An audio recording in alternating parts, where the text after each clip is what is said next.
Today at Petroma Therapy, we do not want you to think about cookies. Don't think about cookies. That's the title of our episode.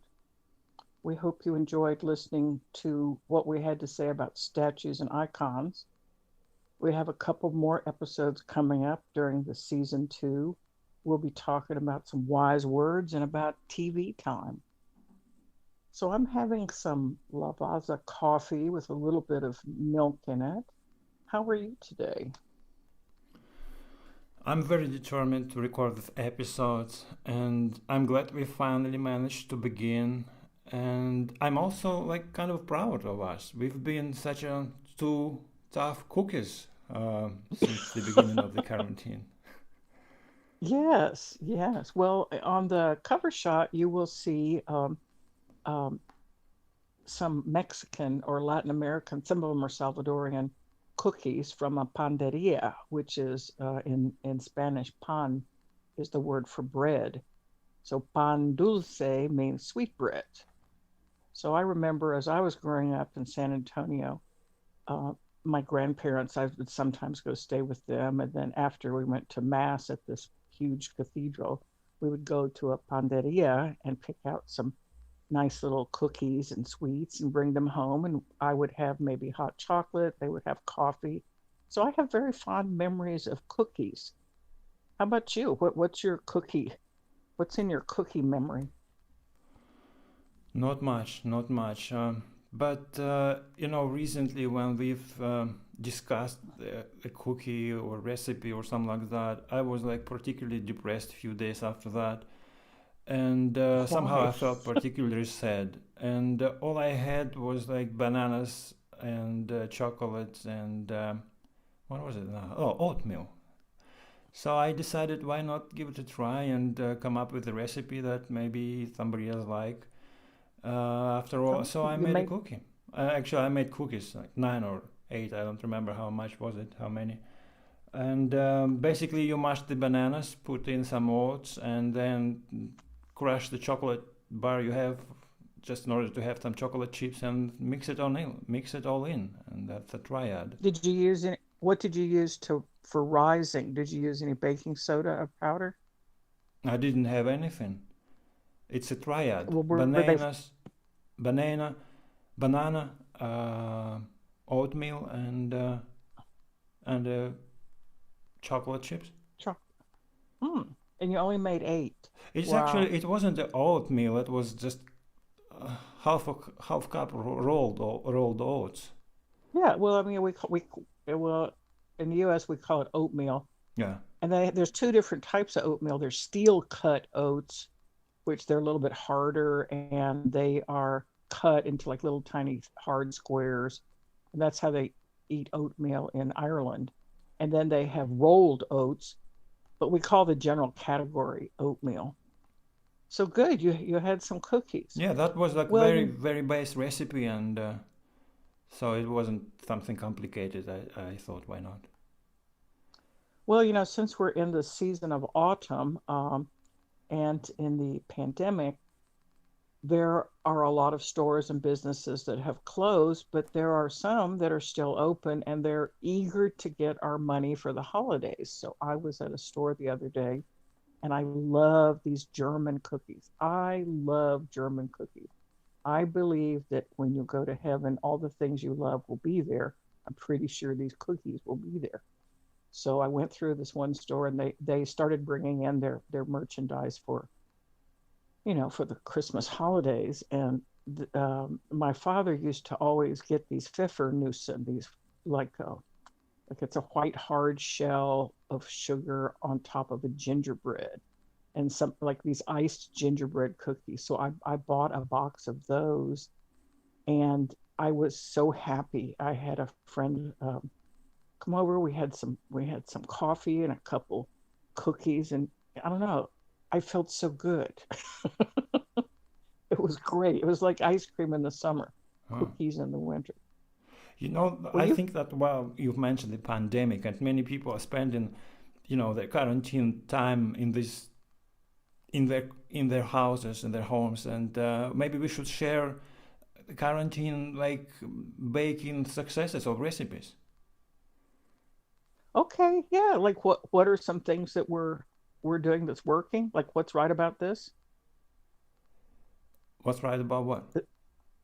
You mean like look at the positive side of the quarantine? Like what could be some things we could eat or drink or make? Yeah, the recipes we used while being in the quarantine.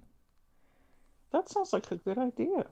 Well, you were also telling me that during the autumn, we drink coffee, and I'm having coffee right now. I bought some Bailey's Irish Cream Whiskey. So I haven't opened it up yet, but I'm going to be putting that in my coffee. And you said that during the autumn and winter seasons, you like to drink cognac.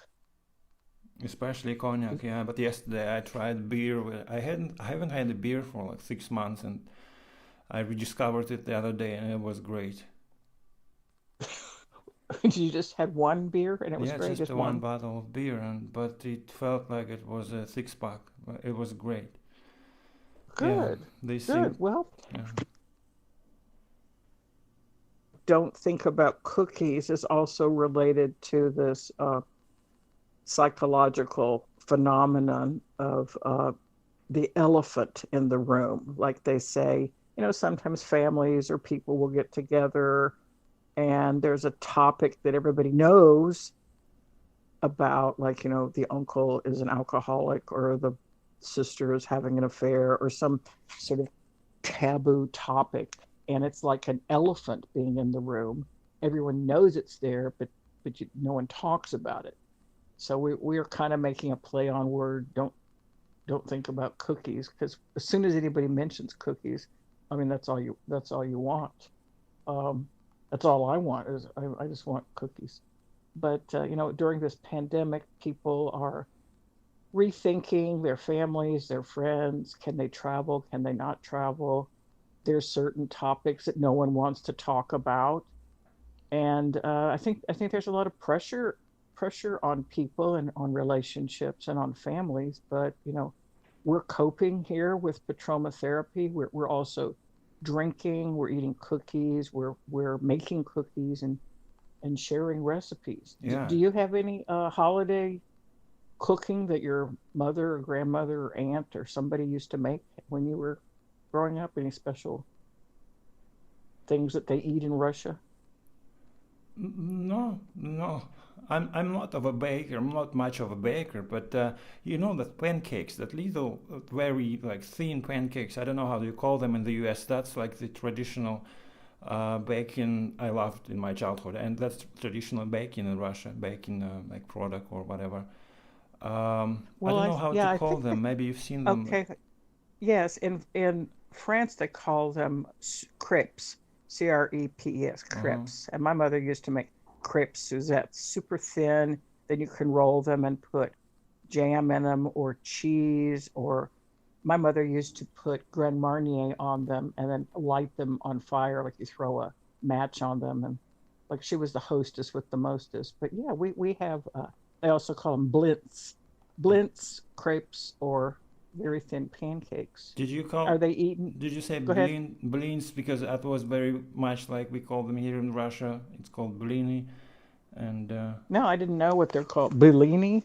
yeah, blins. Is Mm, this a Turkish word or a I French? don't know. Crepes is French. Blintz, I think blintz is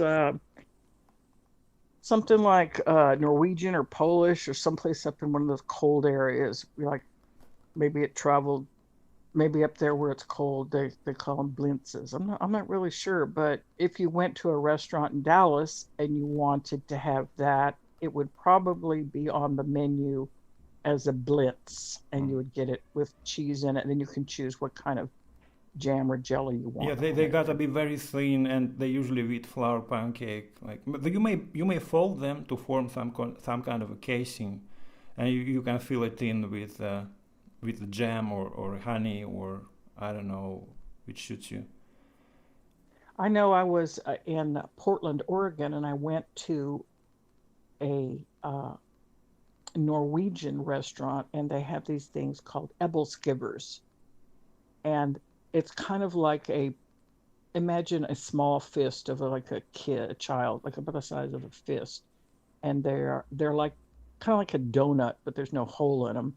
And then they're served on a plate, and then they put the powdered sugar and the jam and everything on top of them. And then they also had at this Norwegian restaurant blintzes, and they would also fold them like it's round. You fold it in half and then half again, and on the inside they would put, I don't know, you could put like butter, you could put lingonberry jam, you could put all kinds of things. Like I loved that restaurant.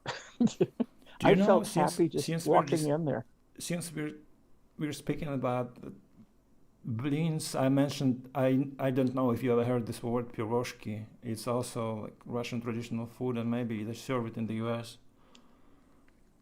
Piroshki, Yeah, do you know what piroshki? It's some kind of full-sized pie. it's a pie. Is it like a pie that has meat and raisins and stuff in it, or is it You sweets? can have potato or I don't know anything for the argument's sake. But yeah, piroshki. I thought I'm sure you have it in the U.S. Maybe in not in every restaurant, but Well, they do have some Russian restaurants here in Dallas that I have not been to. I did go to one up in Portland, Oregon, which was like amazing.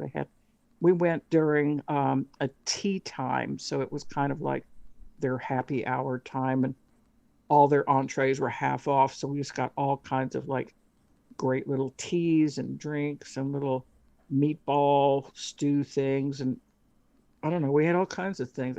I don't know, they maybe just look you good. had them just didn't notice. They are like small like pastries filled with meat or vegetables or potato. Yes, yes. Yeah, this one had I think it was like beef and a little bit of onion, a Uh little bit huh. of spice. Yeah, it was really, really good. Yeah, I liked that. Yeah, don't think about proshkis or Don't think blintzes. about piroshki. Don't think about blins, and also don't think about cookies. And Right. And you know, as long as we're not thinking about these things, and then we'll be doing well. So I think this is a pretty good episode. I did want to mention one more famous cookie, La Madeleine, in Marcel Proust's À la recherche de temps perdu, In Search of Lost Time. You know, chapter after chapter after chapter, the main character, Swan, is having a little cookie, and he dips the cookie into his tea, and suddenly he has this flashback of when he was younger. So this La Madeleine moment is kind of a famous cookie moment. But we're going to have other moments to discuss. We'll be discussing some wise words and TV time, and hopefully some recipes to share with our subscribers. right. Do you have any closing thoughts for our Yeah, I want subscribers? to say for everybody who's listening that stay positive even if you're down. Very good. Well, adieu for now. Adios. Bye.